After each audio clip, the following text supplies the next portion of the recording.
We've got an Egyptian business leader on the phone with us now to give his perspective on what's happening. Shafik Gabr is the chairman of the ARTOC Group, which is an umbrella of businesses with investments in real estate and other emerging markets. He's with us from Cairo right now.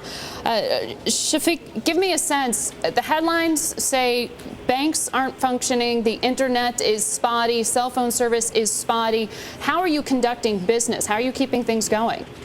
It's a very challenging time, Margaret. I think, of course, what is going on the ground is a mixture of things. It's a popular sort of demonstrations with legitimate concerns and protests, but at the very same time, we also need to realize that there are vested interests to create chaos, and there is agitation and an attempt to enforce a situation where business cannot function, where people are concerned about their safety. It is not just an accident to see what's going on in certain areas of Egypt in a very sort of planned manner to create chaos. I'm here, and many other businessmen are here to make sure that this doesn't really happen.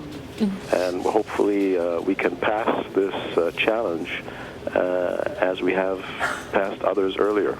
One of the major concerns of some of the legitimate demonstrators is unemployment.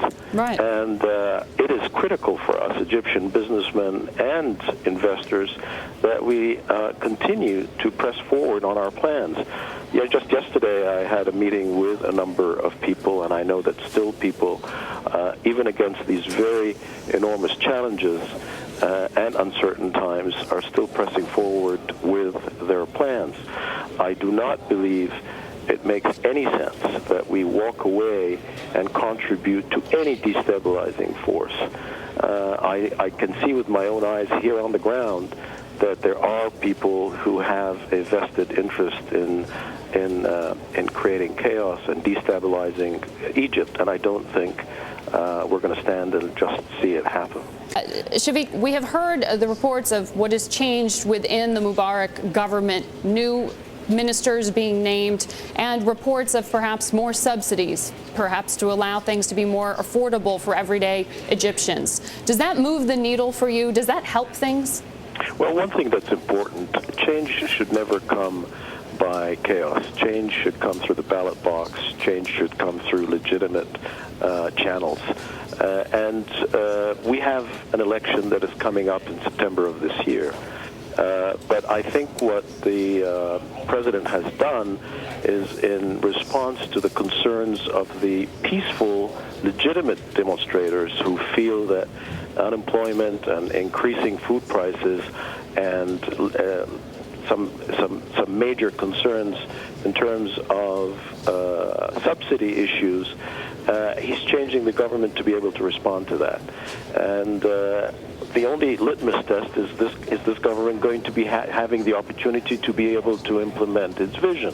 One of the things that is bothering me is that many people, on the streets are talking about change, but nobody's really putting a program on the table or saying, this is what we want to create. And for me, just the issue of wanting change is a good thing, but you really need to stand up and be accountable and prevent the chaos that exists on the street right now. So are you, to be clear, are you supporting President Mubarak? Would you like to see him stay through September? Is that what you're saying? My sense is any transformation, any change should only be through legitimate channels. The president may stay or not stay. He has been elected. His term ends in September.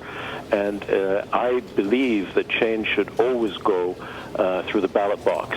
I think he should... Well, presumably that's why people are protesting, because they don't believe that they've been represented legitimately at the ballot box. Well, I think the president needs to address that concern. I think he needs to make sure that the ballot box is legitimate. There are observers.